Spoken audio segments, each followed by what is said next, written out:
कैसे आप सब? नमस्ते। और सब बढ़िया ना? आप लोग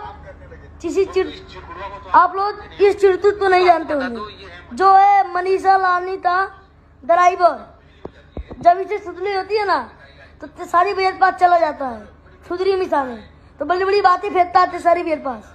बात सुनो, ये चिड़तूत जो इतना जिसका फॉलोवर इस्ता विशाल सिंह था, और जितना इसे चर्बी जिसका पवन सिंह चर्बी है उसका, और तो सारी भी ऐसा फॉलोवर बहुत आसमान तक फर्क है।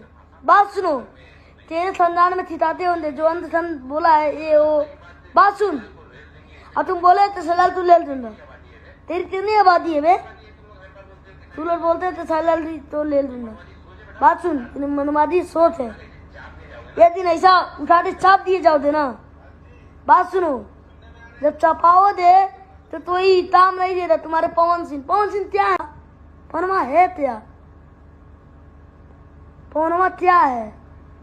ये सारी भी नीचे रहो दे सिस्टम।